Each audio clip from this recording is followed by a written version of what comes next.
رب اشرح لی صدری ویسر لی امری واحلل عقدۃ من لسانی یفقہوا قولی۔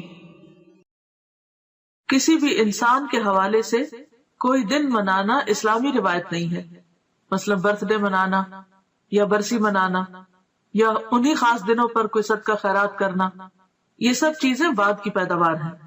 صحابہ کرام ان چیزوں سے بہت آگے تھے، ان کی زندگیوں میں ایسی مصروفیات نہیں تھی، اسی وجہ سے انہوں نے بڑے بڑے کام کیے، دین کی بڑی خدمت کی۔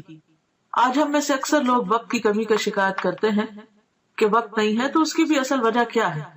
اس کی بنیادی وجہ ہمارا غیر ضروری، غیر متعلق چیزوں میں اپنا وقت لگانا ہے یا اپنا مال لگانا ہے۔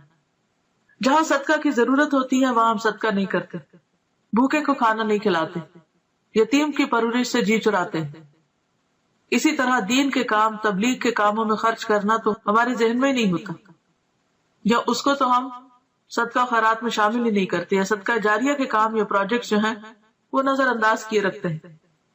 یعنی اوور آل جو امت کی حالت، اسی وجہ سے ہماری حالت دیکھنے کے قابل ہے۔ لیکن پھر ہمارا مال کہاں جاتا ہے؟ یا تو وہ شادی کی بڑی بڑی تقریبات میں صرف ہو جاتا ہے، یا پھر وہ وفات کے موقع سے متعلق بہت سے جو رسم و رواج ہم لوگوں نے عام کر رکھے ہیں ان میں خرچ ہو جاتا ہے، یا پھر اسی قسم کے نظر اور منت ہے جس کا اسلام میں کوئی بھی تصور نہیں، کوئی اس کی اوریجن نہیں، ان میں خرچ ہو جاتے ہیں۔ ایک قول ہے کہ البدعۃ تمیت السنہ، بدعت جو ہے وہ سنت کو ختم کر دیتی، سنت کی موت ہے، یعنی کوئی بھی سنت رواج نہیں پا سکتی اگر کہیں پر بدعت چھائی ہوئی ہو۔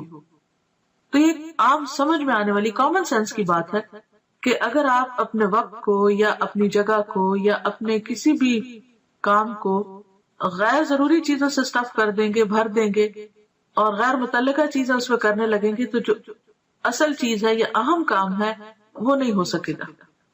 مثلا اگر اپنے اہم وقت میں، پرائم ٹائم میں آپ فضول باتیں کرتے رہیں، ادھر ادھر گھومتے پھرتے رہیں، تو آپ کا نماز کا وقت نکل جائے گا۔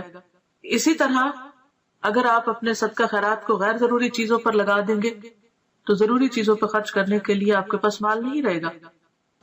اسی طرح اگر آپ کی دلچسپیاں صرف انٹرٹینمنٹ میں لگ گئی تو آپ کے پاس وقت نہیں رہے گا کہ آپ کوئی سنجیدہ کام کر سکیں۔